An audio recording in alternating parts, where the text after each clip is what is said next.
Donc, aujourd'hui, on a la chance d'accueillir Mme Christiane Rousseau, qui est venue nous parler de polyèdre et de géométrie. Bon, alors, merci à tous d'être venus. Bon, vous pouvez voir les conférences sur Internet, mais c'est peut-être plus amusant de venir rencontrer vos camarades. Bon, le sujet dont je veux vous parler, donc des polyèdres, on parle de géométrie discrète, aller vers la géométrie différentielle. Dans le fond, le message, c'est qu'il ne faut pas avoir peur de partir d'idées très, très simples, et puis ça nous permet de découvrir des choses très profondes. Bon, alors avant d'aller au polyèdre, on va juste partir avec un des objets les plus simples qu'on puisse imaginer, donc un polygone.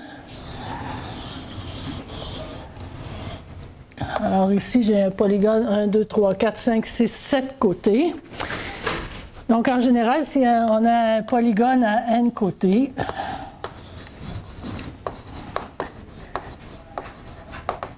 et puis la question qu'on se demande, c'est quelle est la somme des angles intérieurs. Donc, est-ce qu'il y en a qui connaissent la réponse?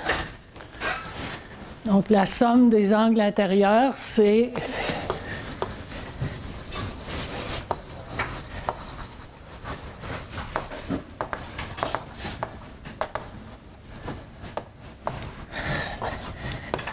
n-2 fois pi. Si vous vouliez le montrer, peut-être l'idée qui va vous venir, c'est de vous dire, OK, je vais diviser mon polygone en triangles. Dans chacun des triangles, la somme des angles vaut pi. Donc, la somme de tous les angles de tous les triangles, ça me fait n fois pi. Et puis maintenant, il faut que je soustrais les angles ici, 2pi. Donc, n fois pi moins 2 fois pi, ça me fait n moins 2 fois pi. C'est une preuve, sauf que celle-là, elle ne va pas nous amener beaucoup plus loin. Une autre preuve, eh bien, je peux décider d'orienter mon polygone et regardez, donc je vais me promener sur la frontière et ici, il faut que je tourne un certain angle. Ici, il faut que je tourne. Ici, il faut que je tourne. Ici, il faut que je tourne. Ici, il faut que je tourne.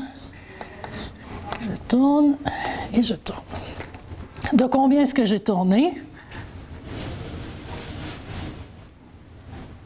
Quand j'ai fait le tour, j'ai tourné de 2pi. Qu'est-ce que j'ai fait? Eh bien, chaque fois que j'avais un angle extérieur, regardez maintenant, si je prends tout l'angle ici,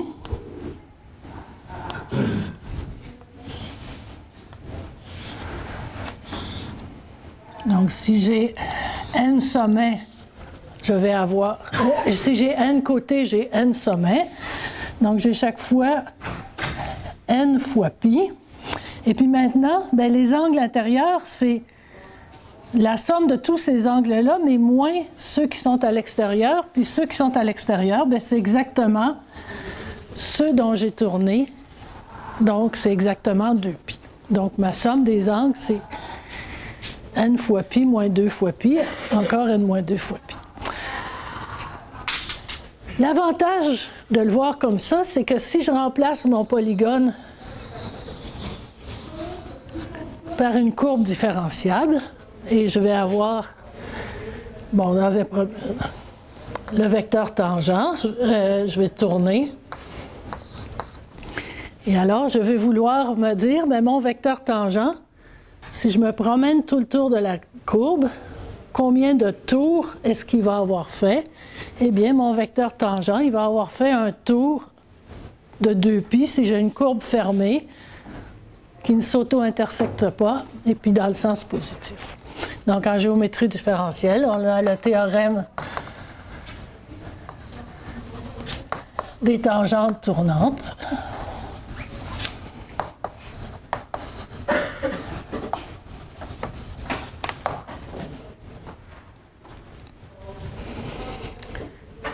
Donc, si je regarde une courbe, alors qui va être l'image dans un intervalle AB, à t, je vais faire correspondre x de t, y de T.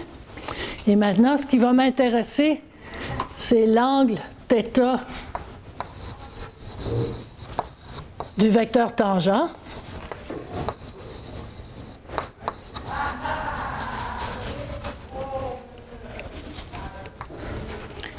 Donc, l'angle θ du vecteur tangent avec l'horizontale. Donc, j'ai un θ de T. Et je vais vouloir me demander de combien va varier cet angle. Eh bien, je vais avoir que l'intégrale de la dérivée de θ par rapport à t dt, le long de ma courbe, va être égale à 2π. Donc, j'ai une version continue de ma version discrète. Donc, ça, c'est en une dimension. Et maintenant, on va passer au polyèdre.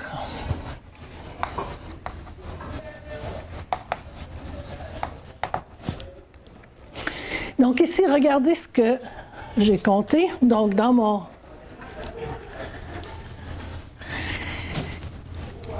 Ici, mon angle, c'est pas tout à fait pi dans mon polygone.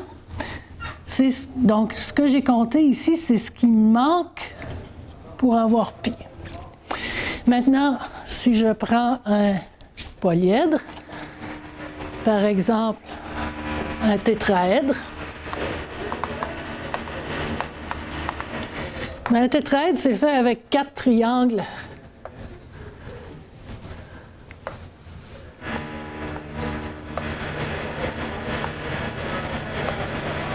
Équilatéraux que je vais ensuite replier. Donc, voici par exemple un sommet. Eh bien, j'ai 3 angles ici. Qu'est-ce qui me manque comme angle à mon sommet? Eh bien, j'ai un manque ici de pi. Donc, j'ai 4 sommets. J'ai un manque de pi à chacun des sommets. Donc, la somme des manques sur l'ensemble des sommets, c'est égal à 4π. Je passe au cube.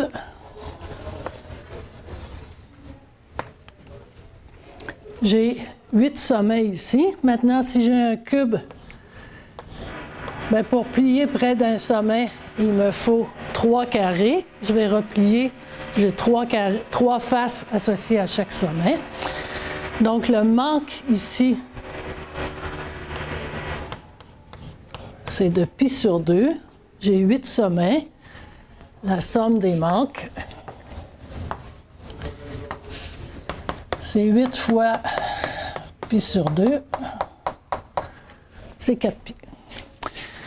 Bon, j'en profite pour vous montrer les 5 polyèdres réguliers. Donc, ici, voici l'octaèdre.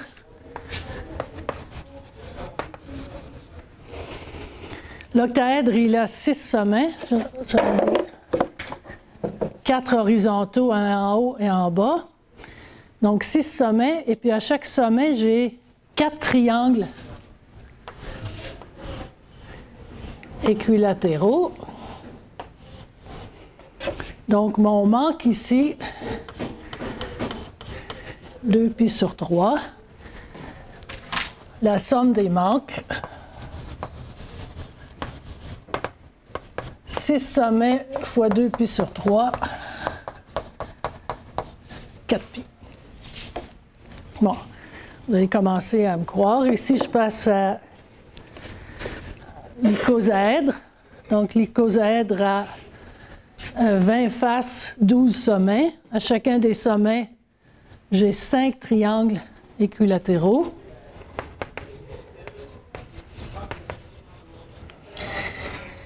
Donc, la somme des manques, 12 sommets, 5 triangles équilatéraux, il va me manquer un π sur 3.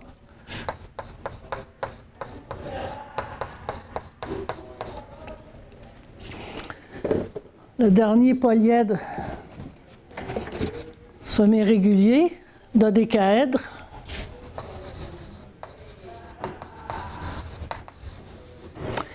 Un dodécaèdre, il a 20 sommets, et puis à chaque endroit, il a 3 pentagones réguliers. Donc, les pentagones réguliers, les angles ici, c'est 3 pi sur 5. Si j'en ai 3, donc les 3 angles d'un pentagone régulier, je vais avoir couvert 9 pi sur 5. Mon manque, ça va être 2 pi moins 9 pi sur 5, ça va être pi sur 5. Donc, la somme des manques, ça va être 20 fois pi sur 5, 4 pi. Je vais prendre celui-ci, qui est non convexe. Il est fait avec, j'ai un tétraèdre noir puis un tétraèdre ici, donc l'étoile.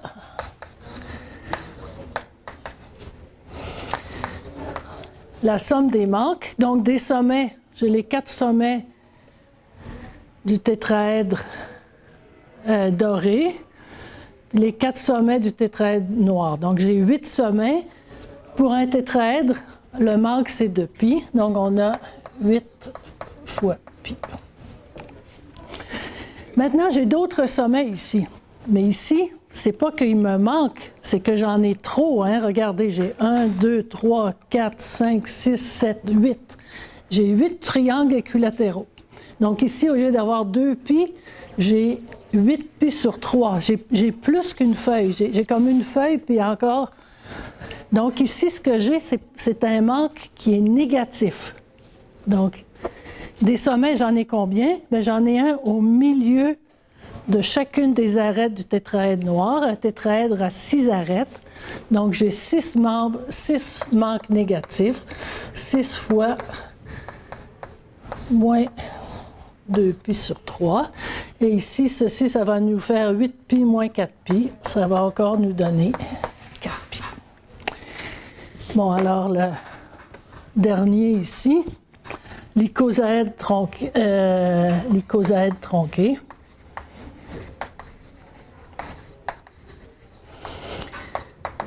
Alors lui, il a 60 sommets. À chacun des sommets, j'ai 2 hexagones réguliers et un pentagone. Donc à chaque sommet, j'ai 2 fois 2 pi sur 3 plus 3 pi sur 5. Donc sur 15, je vais avoir 4 fois... non. Oui, c'est ça, 2 fois 2 pi sur 3. OK, donc je vais avoir 4 fois 20 plus 9, 29 pi sur 15. Donc le manque, c'est 1/15e. Et puis j'ai 60 sommets, 60 fois pi sur 15, 4 pi. Bon, assez d'exemples pour voir que on a donc l'air d'avoir une règle générale. Alors, c'est le théorème de Descartes.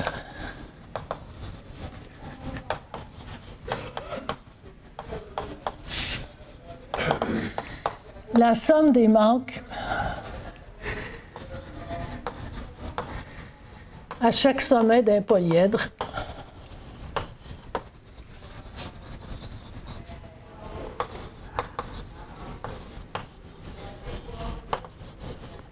est égale à 4 pi.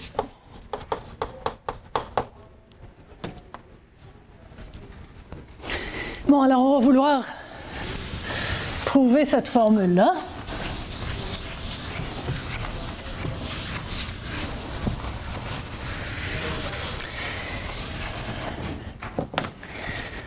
Bon, j'ai effacé mon polygone, mais rappelez-vous, la somme des manques à chacun des angles du polygone, c'était 2 pi. Je vais faire la preuve du théorème de Descartes dans un cas particulier dans un premier temps. Je vais prendre tous les polyèdres que je vous ai montrés ici. Ils ont toute la propriété que, à cause de leur symétrie, tous leurs sommets peuvent être sur une sphère. Donc, dans un premier temps, je vais prendre les polygones dont tous les sommets peuvent être inscrits sur une sphère. Quand je faisais la somme des angles de mon polygone, je faisais le tour, je faisais 2 pi. 2 pi, c'est également la longueur d'un cercle de rayon 1. Mais 4 pi, Je ne sais pas si vous avez déjà vu la formule, sinon vous allez la voir comme exercice dans le cours de calcul. C'est la surface d'une sphère de rayon 1. Donc, on va vouloir montrer le théorème de Descartes. Alors, dans un cas particulier, ensuite, je vais vous faire la preuve générale. Donc, la preuve du théorème de Descartes pour un polyèdre inscrit dans une sphère. Ce que ça veut dire, c'est que tout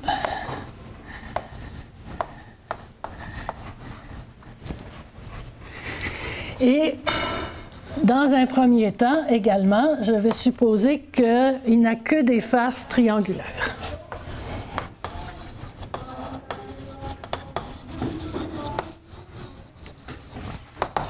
Donc, dans mes polyèdres ici, j'en ai 3 qui répondent à ça. Par exemple, tétraèdre, l'octaèdre, l'icosaèdre. Mais ça, c'est parce qu'ils sont réguliers, mais vous pourriez imaginer des faces irrégulières. Donc, je vais commencer. Je vous ai dit, ça a l'air un peu bizarre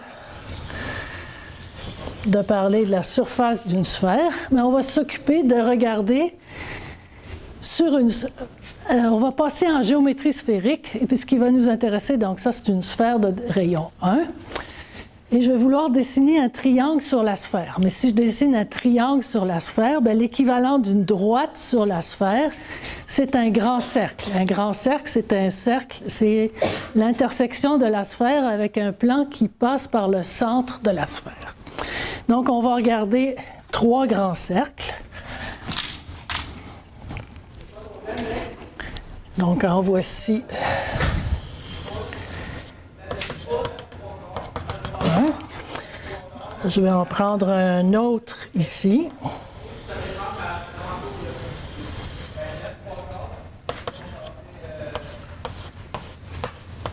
Moi, je vais avoir besoin que mon dessin soit plus précis ici.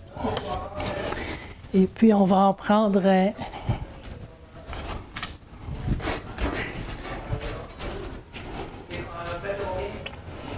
un troisième qui serait, par exemple, comme ceci. Donc, si vous regardez ici, voici mon triangle. Alors, je vais l'appeler T. Et puis, mon triangle, eh bien, il a des angles. Ici, je vais avoir un angle alpha. Ici, je vais avoir un angle bêta. Et ici, je vais avoir un angle gamma. Et alors, j'affirme que l'aire du triangle, donc l'aire du triangle, T, donc l'aire du triangle, je l'appelle T, eh bien, ça va être égal, ma sphère est de rayon 1, alpha plus bêta plus gamma moins pi. Alors, on va prouver ça. Alors, regardez mes 3 grands cercles, ils ont divisé ma sphère en triangles. Ici, j'ai un triangle, j'ai mon T. Ici, je vais avoir T1. Ici, je vais avoir celui-ci qui est limité, je vais l'appeler T2. Celui-ci, T3. Et maintenant, j'ai une symétrie. Donc, le T1 ici, je vais le retrouver ici. Mon T, je vais le retrouver en arrière ici. Mon T2, je vais le retrouver ici. Et mon T3, je vais le retrouver ici. Alors, regardons maintenant la bande qui est ici. Donc, c'est sur la sphère. J'ai 2 méridiens qui font un angle alpha. Eh bien, si je regarde la totalité de la sphère, c'est 4π. Ça, c'est pour un angle au sommet de 2π. Donc, si j'ai un angle alpha, bien, je fais une règle de 3. Si j'ai un quartier d'orange, la surface d'un quartier d'orange, eh bien, c'est 2 fois l'angle. Donc, la surface de mon quartier d'orange, c'est-à-dire mon T plus T1, c'est 2 alpha. Hein? Parce que si j'ai une ouverture de 2π, j'obtiens une surface de 4π. Si j'ai une ouverture de 1, je vais avoir une surface de 2. Si j'ai une ouverture de alpha, je vais avoir une surface de 2 alpha. Donc, T plus T1 égale 2 alpha. Maintenant, je fais la même chose, mais avec mon quartier d'orange dont les sommets sont ici et ici. Donc, j'ai 2 points diamétralement opposés, deux moitiés de demi-cercle qui font un angle de bêta. Donc, la surface qui est ici, donc celui-ci plus celui-ci, ça va être 2 bêta. Donc, T plus T2, c'est 2 bêta. Maintenant, je vais faire la même chose avec le quartier d'orange qui est ici. Je vais avoir T plus T3, c'est 2 fois l'angle qui est gamma.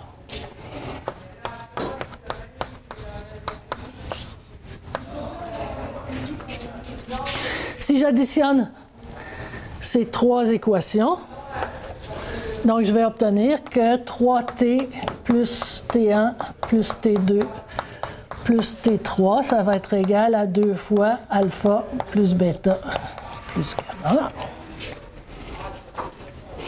Et puis maintenant, ça ne suffit pas. Il me faut une deuxième chose. Bien, regardez ce que j'ai au-dessus du demi-cercle orange. Bien, c'est la moitié de la surface de la sphère. Donc, c'est une surface de 2π, parce que j'ai divisé ma sphère en 2 parties. Et puis, c'est là, en haut, j'ai T plus T1 plus T2 plus T3. Donc, on a comme deuxième équation 2π, ça va être égal à T plus T1 plus T2 plus T3. Donc, voici mon équation étoile, mon équation 2 étoiles. Et puis, je vais soustraire la deuxième de la première. Donc, j'ai 3T plus T1 plus T2 plus T3. Je soustrais T plus T1 plus T2 plus T3. Il va me rester 2T qui va être égal à 2 fois alpha plus bêta plus gamma. Et puis, on a soustrait ceci, donc moins 2π. Alors, si vous regardez, c'est exactement la formule que je vous avais annoncée.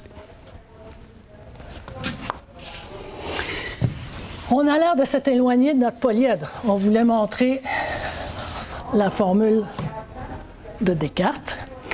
Donc maintenant, mon polyèdre, ses sommets sont sur la sphère. Bien sûr, ce sont des triangles. Mais quand j'ai une face comme ceci, bien, mes 2 points ici, puis le centre de la sphère, ça me fait un plan. Donc, vous pouvez imaginer l'arc de grand cercle ici. Donc, ça me dessine des triangles sphériques sur la sphère. Qu'est-ce que je vais avoir? Donc, bien sûr, la sphère, la surface de la sphère, qui est mon 4π, ça va être la somme des surfaces de chacune des faces sphériques quand j'ai projeté sur la sphère ici. Donc, la sphère 4π. Alors, ça va être la somme. Donc, pour chacune des faces de mon polyèdre, donc pour chacune des faces du polyèdre, eh bien,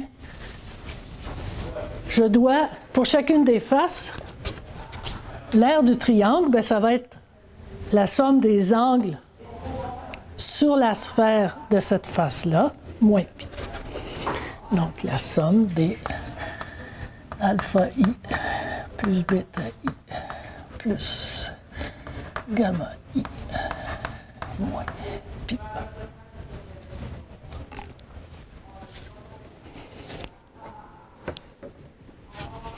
Bon, alors maintenant, donc, il s'agit de voir quelle est cette somme. Donc, on va la diviser en 2 parties. Donc, la somme pour chacune des faces de alpha i plus bêta i plus gamma i. Et puis, moins, alors pi fois le nombre de faces. le nombre de faces. Qu'est-ce qui s'est passé sur ma sphère? Sur ma sphère, je l'ai divisé en triangles. Hein? Je l'ai divisé en triangles. Et puis, ce que j'ai fait, c'est pour chacun des triangles, regardez la somme qui est à gauche, pour chacun des triangles, j'ai compté tous les angles du triangle sur la sphère. Je les ai comptés pour chacun des triangles.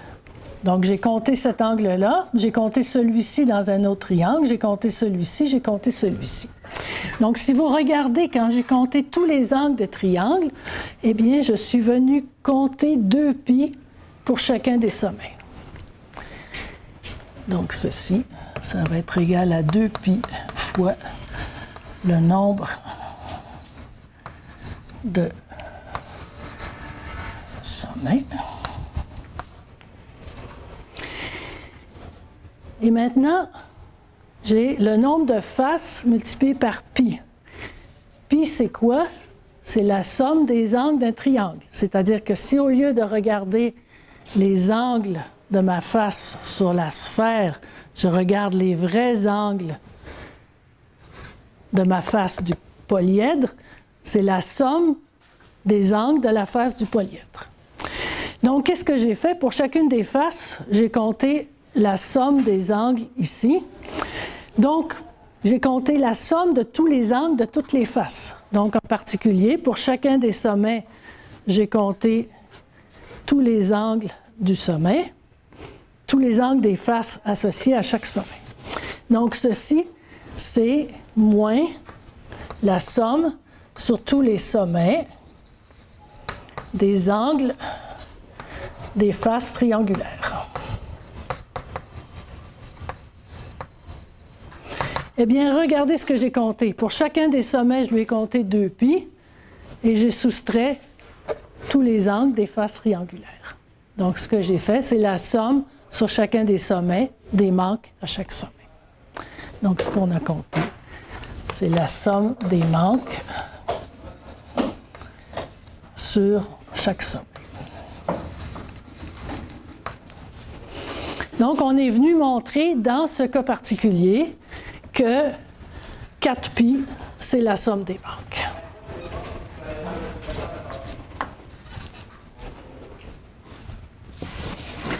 Alors, on va maintenant exploiter le fait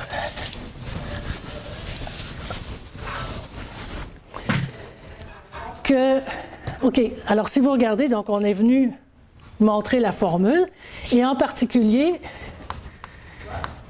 on a montré 4π, donc ça va être, on a montré que c'est 2π fois le nombre de sommets, donc je vais l'écrire, je vais prendre le nombre de sommets, je vais l'écrire S, et puis j'avais montré que c'était moins π fois le nombre de faces.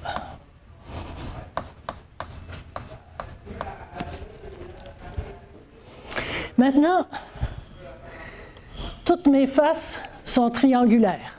Donc, chacune des faces a 3 arêtes et chaque arête est partagée par 2 faces. Donc, le nombre d'arêtes, eh bien, c'est, j'en ai 3 par face, mais elles sont partagées par 2 faces. Donc, le nombre d'arêtes, c'est 3/2 de F. Alors, l'expression qui est ici, je vais mettre 2π en facteur. Donc, c'est S moins F sur 2. Et ceci, je vais écrire que A, c'est 3/2 de F. C'est donc F sur 2 plus F. Donc ici, je vais remplacer mon moins F sur 2. Donc ça m'implique que moins F sur 2, ça va être égal à F moins A. Et donc ici, 2π facteur de S moins A plus F. Donc, j'ai montré que ceci est égal à 4π.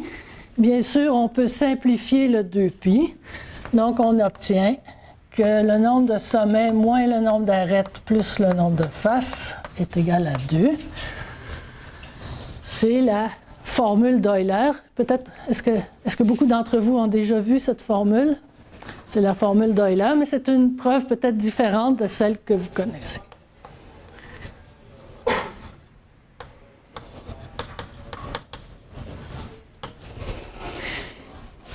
Ce qui est intéressant maintenant, c'est que cette formule-là, je l'ai montrée seulement dans un cas particulier. J'ai montré seulement dans le cas d'un polyèdre qui n'avait que des faces triangulaires et puis qui était inscrit sur la sphère.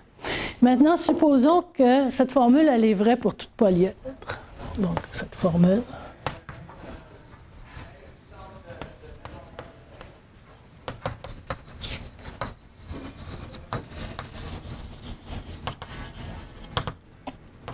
Eh bien, imaginez que vous ayez un polyèdre comme ceci. Donc, j'ai par exemple une face pentagonale.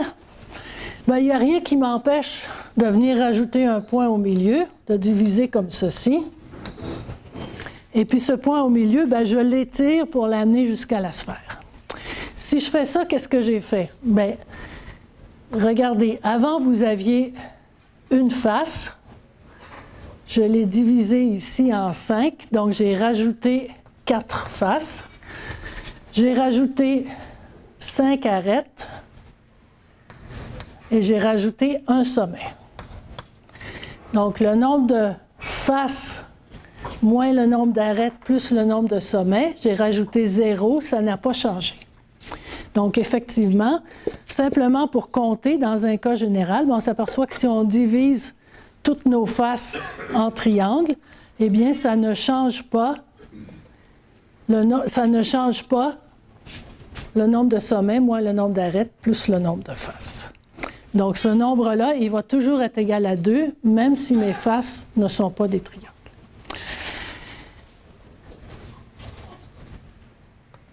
Maintenant,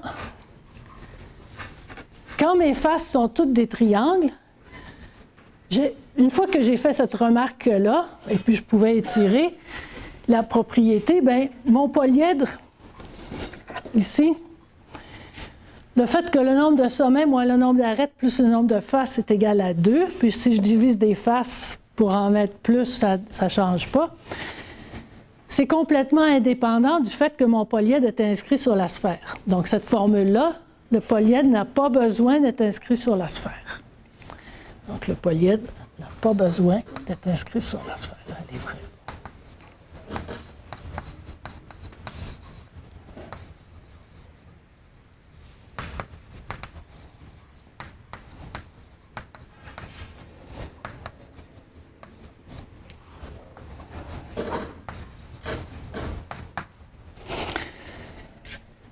Donc cette formule-là, elle est vraie pour tout polyèdre. Maintenant, je voudrais vous montrer que la formule de Descartes est vraie pour tout polyèdre. La formule de Descartes, rappelez-vous, je l'avais juste montrée quand j'avais inscrit sur la sphère et des faces triangulaires. Regardez mon polyèdre ici, il a des pentagones. Bien, il n'y a rien qui m'empêche de rajouter un point au milieu de chaque face et puis de le diviser en triangle. J'ai rajouté un sommet, mais j'ai rajouté un sommet qui est dans un plan, donc un sommet où la somme des manques est 0. C'est ça qui est important. Donc, je peux me ramener au cas où je n'ai que des faces triangulaires. Je vais avoir des sommes de manques qui sont 0. Et maintenant, bien, on remonte. On a la formule d'Euler. Je n'ai que des faces triangulaires, donc j'ai que le A, c'est 3F sur 2. Donc, en utilisant ceci, eh bien, le S moins A plus F, ça devient S moins 1/2. Et alors maintenant, bien, si je multiplie par, donc, ça c'est équivalent à S moins F sur 2 égale 1/2. Si je multiplie par 2π, ça va être équivalent à 4π égale 2πs moins πf. Et le raisonnement que j'ai fait tout à l'heure va encore fonctionner. 2πs, c'est que je compte un angle plein à chacun des sommets. Et puis πf, et il s'agit de me convaincre, πf, ben j'ai pris toutes mes faces, c'est toutes des triangles, donc j'ai fait la somme de tous les angles, de tous les triangles dans toutes mes faces. Et à ce moment-là, bien, ça me donnait, bon, ici, ça va me donner 2π. Je vais avoir un 2π moins 2π qui va s'en aller, mais ailleurs, ça me donne la somme de l'angle qui est couvert par les faces à chacune des sommets. Donc ici, j'ai... Donc ceci, ça représente, dans mon nouveau cas, la somme des manques. Donc, quand on revient du théorème d'Euler au théorème de Descartes, on peut revenir montrer le théorème de Descartes à condition de diviser. Donc, c'est comme si on a une équivalence entre ces deux théorèmes, parce que du théorème de Descartes, on peut tirer le théorème d'Euler, puis du théorème d'Euler, on peut tirer le théorème de Descartes.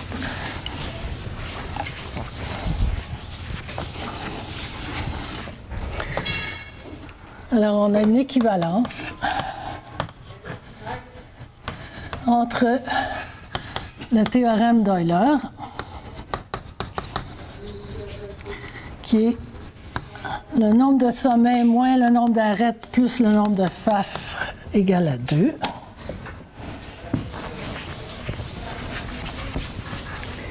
Et le théorème de Descartes,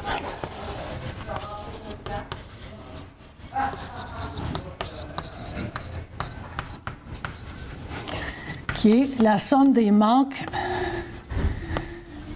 à chaque sommet est égale à 4π. C'est quand même surprenant qu'il y ait une équivalence entre les deux choses, parce que si vous regardez ici, le nombre de sommets moins le nombre d'arêtes plus le nombre de faces, ben, je vous ai dit, si je tire sur les sommets puis que je déforme, donc c'est quelque chose qui dépend... C'est quelque chose qui ne dépend pas de la forme. Ça dépend du nombre de sommets, du nombre d'arêtes, mais je peux déformer. Hein, je pourrais étirer mon polyèdre. Je ne vais pas changer. Donc, ceci, ça dépend juste de ce qu'on appelle en mathématiques de la topologie. Ça dépend juste de l'organisation. Tandis que la somme des manques, c'est vraiment une mesure. Si je déforme, si j'étire mes faces, mais tous mes angles, ils changent. Et puis pourtant, les deux concepts sont étroitement liés. Alors maintenant, donc, le titre de la conférence, c'est « Des polyèdres à la géométrie différentielle ». Eh bien, c'est qu'effectivement, il y a un concept. Donc, ici, c'est qu'on va faire un lien entre la forme de ma surface, ici, et puis le fait que la somme des manques est égale à 4π. La somme des manques pour un... Donc, je voudrais avoir un équivalent de ça si au lieu de remplacer un polyèdre, rappelez-vous tout à l'heure, j'avais un polygone, je l'ai remplacé par une courbe. Un polyèdre, on pourrait vouloir le remplacer par une surface fermée. Vous auriez une surface fermée dans l'espace, ici. Un manque, ça correspond à quoi? Bien, un manque, ça correspond au fait que bien, si je veux coller mes choses, je suis obligé de, si je voulais fermer mon polyèdre, je suis obligé de mettre de la courbure ici. Alors, ça peut très bien arriver. Donc, ici, on a une courbure. J'ai une courbure au sommet, je n'ai pas de courbure ailleurs. L'équivalent en géométrie pour une surface, eh bien, on va vouloir mesurer, on a un genre de courbure infinitésimale. On a comme un genre de dérive. Rappelez-vous, tout à l'heure, ce que j'intégrais, ce n'était pas l'angle dans lequel je bougeais, c'était comment bougeait sa dérivée. Donc ici, ce qui va nous importer, c'est remplacer la courbure qui est ici, qui est le fait que je suis obligé de... C'est ça, il me manque un angle, mais sur une sphère, quand vous avez un plan tangent, c'est ça, si j'avais une vraie sphère, j'ai un plan tangent. Je n'ai pas un angle qui manque, mais dès que vous vous éloignez, c'est ça, si j'ai un sommet de sphère, dès que je m'éloigne un petit peu, je ne peux pas écraser ma feuille sur la sphère. Hein, je ne peux pas l'écraser. Ça vient du fait qu'il y a une courbure. Donc, j'ai comme une courbure qui est une notion locale. Alors ici, regardez, on a la somme des manques à chacun des sommets. Eh bien, ici, on va vouloir faire la somme de la courbure à chacun des points. Si on a un nombre infini de points, remplacer une somme, c'est qu'on va avoir l'intégrale double sur une surface de la courbure de Gauss. Alors, je ne la définirai pas, mais c'est ce qui fait que vous ne pouvez pas... un cylindre a une courbure de Gauss nulle, parce que je peux prendre une feuille et l'aplatir dessus, mais une sphère, si vous essayez de l'aplatir, vous êtes obligé de mettre des petits plis partout. Donc, l'intégrale de la courbure de Gauss, eh bien, ça va être égal à 2π fois la caractéristique d'Euler de la surface. Donc, alors, on va le noter, caractéristique d'Euler de la surface. La caractéristique d'Euler de la surface, pour une surface qui est comme une sphère, ça va toujours être 2. Donc, pour une surface que je peux déformer dans une sphère, ça va être égal à 2. Donc, ce serait égal à 4π si la surface peut se déformer à une sphère.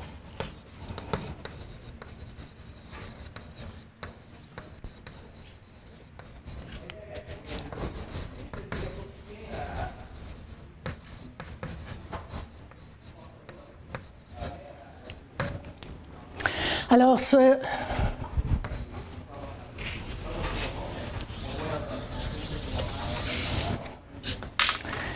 théorème ici, c'est un des plus grands théorèmes de la géométrie différentielle des surfaces. C'est ce qu'on appelle le théorème de Gauss-Bonnet.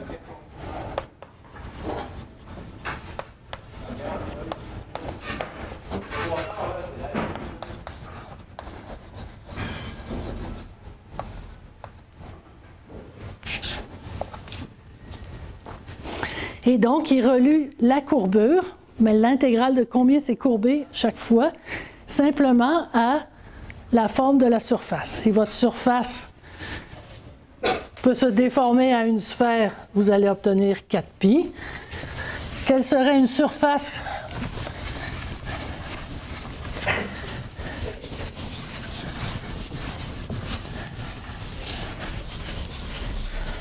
dont la caractéristique d'Euler serait 0. Donc, si je prends un tore, eh bien, on va avoir que l'intégrale double de la courbure, ça va être égal à 0. Et si j'avais un tore, par exemple, à 2 trous, et puis c'est l'intégrale double de la courbure. Donc, ici, vous allez avoir des points de courbure positifs, mais des points de courbure négatifs. Donc, c'est comme des manques négatifs. Vous allez avoir moins 4π, etc. Donc, c'était pour vous montrer que juste avec, si vous regardez, je vous ai fait une preuve complète du théorème de Descartes, de la formule d'Euler aussi. Bon, je n'ai pas écrit tous les détails. Et montrer l'équivalence entre les deux. Et c'est le germe pour comprendre l'idée d'un des plus grands théorèmes de la géométrie différentielle. Quand vous suivez le cours Math 2300, je crois qu'il est traité, mais c'est un théorème qu'on voit à la toute fin du cours. Dans les 5 minutes qui me restent, donc je vais vous faire une application pas en géométrie différentielle. Donc, je ne sais pas s'il y en a parmi vous qui ont entendu parler des fullerenes en chimie. Donc, ce sont des grosses molécules de carbone.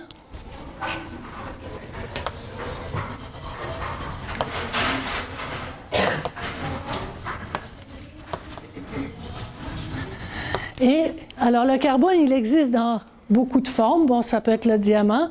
Il existe les fullerenes, ce sont des molécules qui sont refermées sur elles-mêmes, si bien qu'elles ont des propriétés chimiques très particulières. Donc, celle qui est la plus connue, c'est le carbone 60. Donc, vous avez 60 atomes de carbone qui sont comme au sommet d'un icosaèdre tronqué.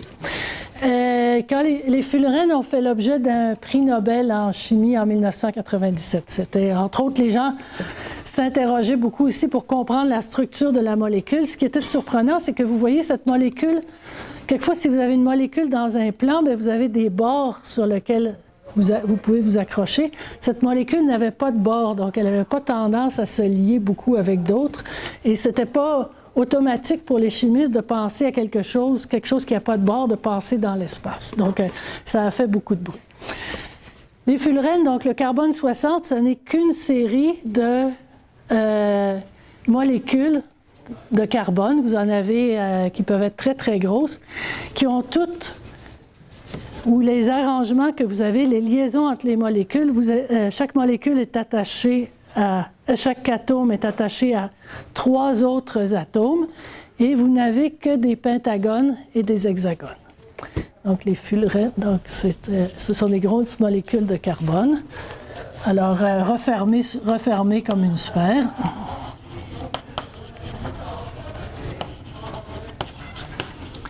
Avec des pentagones et des hexagones.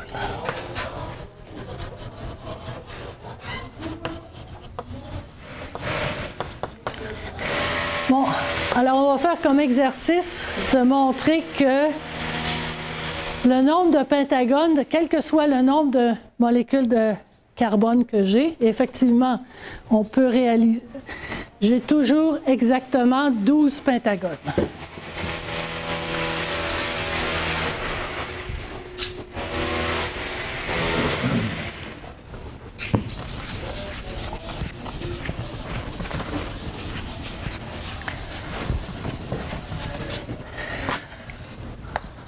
Alors, un polyèdre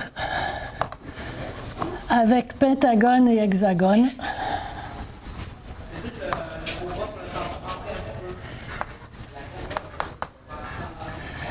A toujours 12 pentagones.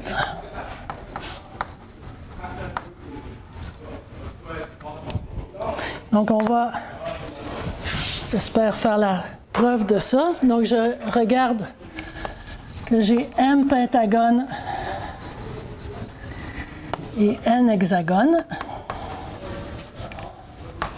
Et puis maintenant, je vais écrire que le nombre de sommets moins le nombre d'arêtes plus le nombre de faces va être égal à 2. Alors, le nombre de sommets, ça va être quoi? Bien, chaque pentagone a 5 sommets. Chaque hexagone a 6 sommets, et puis chaque sommet est partagé, chaque sommet est partagé par 3 faces, donc divisé par 3. Le nombre d'arêtes, chaque pentagone a 5 arêtes. Je me suis trompé. OK. Ici, M. Chaque pentagone a 5 arêtes. Chaque hexagone a 6 arêtes. Et puis chaque arête est partagée par 2 faces. Bon, le nombre de faces, c'est le nombre de pentagones plus le nombre d'hexagones. Et maintenant, si on calcule S moins A plus F, donc je vais avoir M sur 6. Vous faites le calcul, ça donne ça. Donc, M sur 6. Si C doit être égal à 2, ça va me donner que M est égal à 12. Si vous regardez, il n'y a pas de condition sur le N.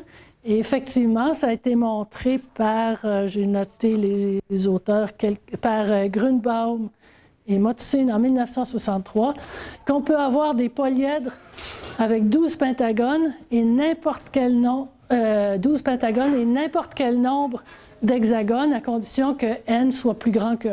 Donc, vous pouvez avoir 14, 2 hexagones, 3 hexagones, etc. Bon, c'est l'heure, alors on va terminer ici.